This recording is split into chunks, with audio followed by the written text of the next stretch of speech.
Assalamualaikum warahmatullahi wabarakatuh. Kali ini kami akan mempresentasikan hasil kerja kelompok kami, yaitu final project mata kuliah Prokom mengenai searching dan sorting. Pertama-tama kita perkenalan dulu. Saya sendiri Norris Dwi Rahman dengan NRP 509201138. Kemudian dilanjut teman saya. Saya Andran David Daus, NRP 509201165. Saya Fitri Puspita Sari Gunawan dengan NRP 5009201139. Lalu saya akan membacakan permasalahan pertama, yaitu tulis program untuk mengurutkan suatu array dengan menginputkan data sebanyak n. Kemudian data tersebut diurutkan secara descending menggunakan metode bubble sort.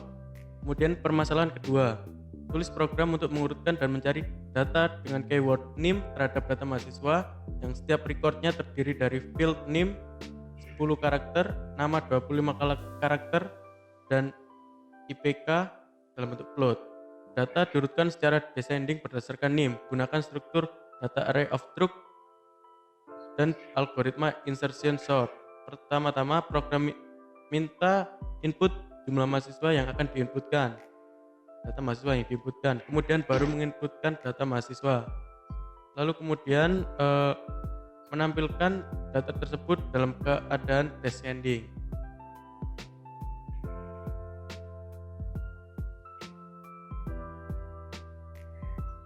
Algoritma program pertama, bubble sort.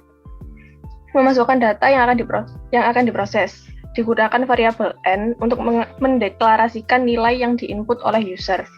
Kemudian user mengisi array dengan jumlah n. Digunakan for loop untuk mengisi array. Setelah array diisi, kemudian array diproses dengan fungsi bubble sort dengan menggunakan metode bubble sort. Bubble sort adalah metode pengurutan algoritma dengan cara melakukan penukaran data secara terus-menerus sampai bisa dipastikan dalam suatu iterasi tertentu tidak ada lagi perubahan atau penukaran. Algoritma ini menggunakan perbandingan dalam operasi antar elemennya. Setelah diproses, kemudian data di-print menggunakan for loop untuk menampilkan semua isi array. Selanjutnya, flowchart akan dijelaskan oleh teman saya Andrea David. Di sini akan mempresentasikan tentang flowchart dari program yang pertama, yaitu yang pertama program dimulai lalu memasukkan banyaknya data, jumlah data array sama dengan n, lalu memasukkan bilangan sesuai dengan banyaknya data. Ya, lalu jika data yang dimasukkan berupa bilangan tersebut sudah urut, maka bisa langsung di-print. Namun kalau belum, harus melalui proses yang selanjutnya, yaitu membandingkan bilangan yang telah dimasukkan satu sama lain. Misalnya array yang pertama dibandingkan dengan array yang kedua. Jika array yang pertama lebih besar, maka posisinya tidak akan berubah. Namun jika array yang kedua lebih besar, maka keduanya akan bertukar tempat. Kemudian dilakukan pengulangan kepada array yang lain dengan cara yang sama dengan nomor yang kedua pada semua array, sehingga program yang diinginkan tercapai yaitu pengurutan dari besar ke kecil. Nah, kalau program sudah berurutan dari besar ke kecil, maka dapat di-print dan program pun selesai. Ya, kemudian saya akan menjelaskan coding dari program yang pertama, yaitu pengurutan dengan descending dengan metode bubble sort. Pertama, mengimport library yaitu iostream, kemudian using namespace std, kemudian menulis di fungsi utama yaitu in main. Pertama, mendeklarasikan variabel n, di mana n tersebut akan digunakan sebagai menentukan banyak data dalam array. Kemudian ini kode untuk memasukkan banyaknya array. Kemudian digunakan for loop untuk mengisi array tersebut sebanyak n tadi. Setelah itu data array yang terisi diproses menggunakan fungsi bubble sort. Fungsinya itu seperti ini. Dengan datanya akan ditukar di sini sampai data benar-benar terurut dari besar ke kecil. Setelah data terurut sempurna, kemudian data tersebut akan di-print. Untuk mengeprint seluruh data digunakan for loop. Ini kemudian program berakhir sudah. Selanjutnya untuk hasil running program 1. Seperti ini. Pertama program dijalankan memasukkan banyak data. Contohnya ini sebanyak 5 data. Data yang pertama itu 4, data kedua 2, data ketiga 7, data keempat 4, data kelima 9. Hasil pengurutannya sebagai berikut seperti ini. Untuk percobaan yang kedua juga sama seperti yang pertama tadi, hasilnya seperti ini sama. Selanjutnya algoritma program 2 yang dijelaskan oleh teman saya. Algoritma program kedua, insertion, sort, and searching. Memasukkan data yang akan diproses. Digunakan variabel n untuk mendeklarasikan besar array yang diinput oleh user. Kemudian user mengisi array dengan nama, name, dan IPK sebanyak n kali. Digunakan for loop untuk mengisi struct array. Setelah array diisi, kemudian tampil menu yang berisi mengurutkan data, mencari data, dan exit. Jika user memilih pengurutan data, maka data akan diurutkan secara descending berdasarkan name dengan metode insertion sort. Kemudian data tersebut ditampilkan. Setelah itu tampil menu lagi. User disuruh memilih 3 pilihan seperti di atas. Jika user memilih search, maka user diminta untuk mengisi name untuk mencari data yang diinginkan. Setelah mengisi name, kemudian data diproses, kemudian data di-print. Jika user ingin keluar dari program, maka user harus memilih opsi 3, yaitu exit.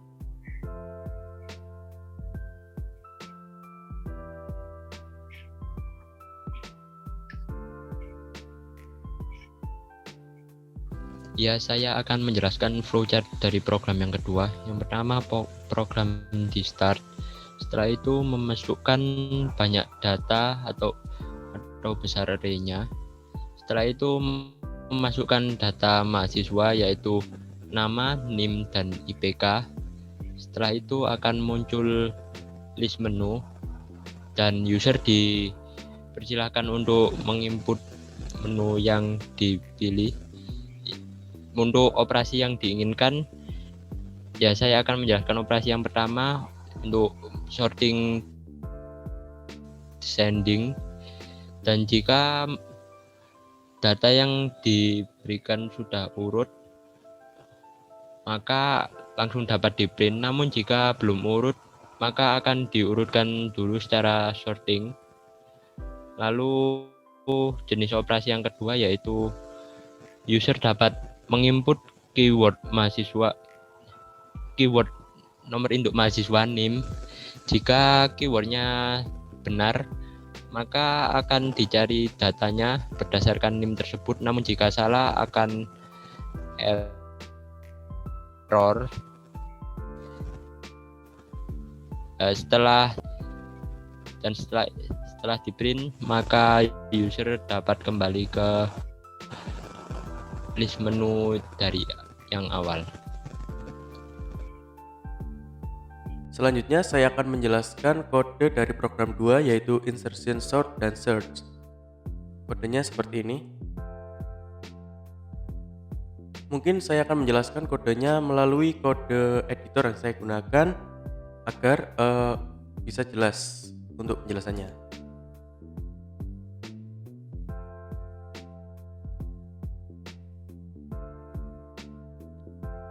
Pertama-tama pada kodenya yaitu mengimport library yang digunakan.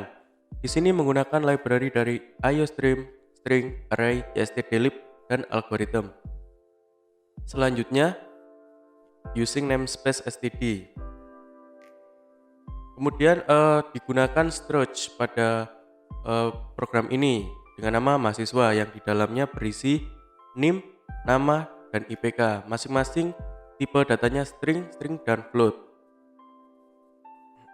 Langsung saja kita ke main fungsinya. Yang pertama yaitu deklarasi variabel. Kemudian ini ada kode untuk menginputkan banyak data yang akan dimasukkan oleh user dengan variabel n. Kemudian ini deklarasi array-nya, digunakan n agar array-nya itu besarnya menyesuaikan banyak data yang diinputkan oleh user. Kemudian ada digunakan for loop untuk menginput data sesuai banyak data yang diinginkan tadi. Di sini menggunakan getLine agar saat user menginputkan data mahasiswa berupa nama bisa menggunakan spasi. Jika kita menggunakan cin, kita tidak bisa menggunakan spasi dan program akan error. Untuk misal NIM tidak membutuhkan spasi, NIPK tidak membutuhkan spasi. Selanjutnya di sini ada menu. Di sini digunakan goto statement agar menu ini dapat digunakan berulang-ulang. Menunya yaitu yang pertama mengurutkan data secara descending, yang kedua pencarian data mahasiswa, yang ketiga exit. Ini untuk menginputkan pilihan menu tadi. Di sini digunakan conditional if untuk menjalankan salah satu dari menu yang digunakan. Bisa juga menggunakan switch, tapi di sini saya menggunakan if. Oh ya, di sini kan datanya berbentuk seperti teks ya, karena tipe datanya itu string. Jika user menginputkan pilihan pertama, maka fungsi sortDash akan dijalankan. Nah, di sini fungsi sortDash. Fungsi sortDash berfungsi untuk mengurutkan data sesuai yang diinginkan. Di sini kan digunakan descending. Jadi digunakan fungsi ini untuk mengurutkan data dari besar ke kecil. Oh ya, digunakan fungsi void karena fungsi tersebut tidak membutuhkan return.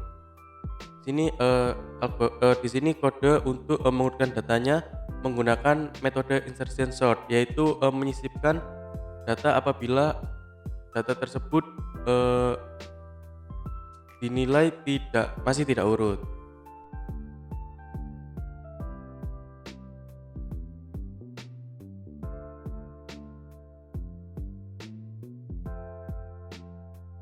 Print data sendiri fungsinya adalah untuk menampilkan data mahasiswa setelah data diurutkan.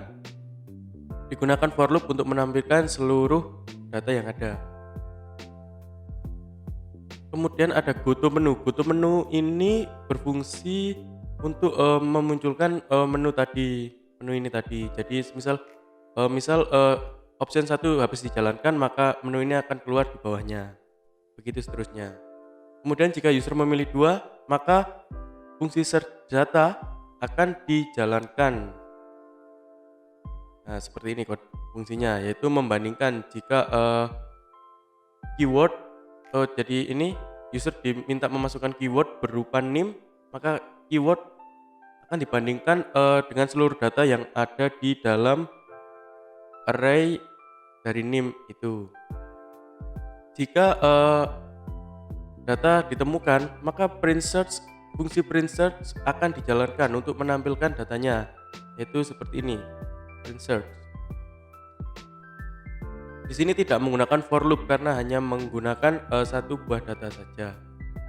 Kemudian ini ada return. Return berfungsi agar misal fungsi ini dijalankan, for tidak akan mengulangi tugasnya lagi. Jadi langsung kode stop di sini dan langsung beralih ke print search ini. Jika keyword tidak dapat ditemukan, maka fungsi print error akan dijalankan, akan mengeluarkan pesan seperti ini, keyword invalid atau data tidak ada. Selanjutnya yaitu jika user memilih 3, program akan mengeksekusi ini kode atexit ini. Atexit didapat dari library cstdlib. Maka jika user memilih 3, maka kodenya akan berhenti. Kemudian ada else. Else berfungsi jika user menginputkan angka atau huruf selain tiga angka tadi, maka akan error, menampilkan input tidak valid dan mengeksekusi perintah go to menu lagi. Jadi menu ini akan muncul lagi jika user salah memasukkan input. Seperti itu penjelasan program 2 yaitu insert, sort, dan search. Kemudian akan balik lagi ke PPT ya.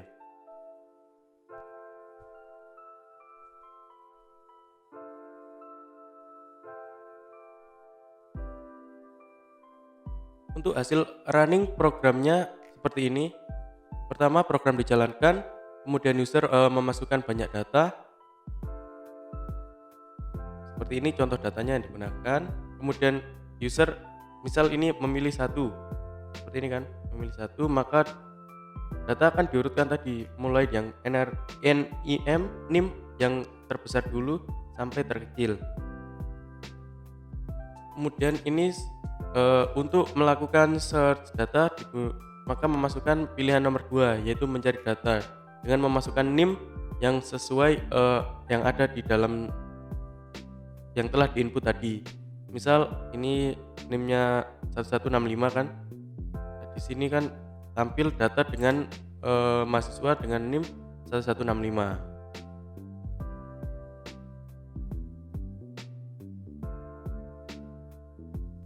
Sekian dari kelompok kami. Assalamualaikum warahmatullahi wabarakatuh.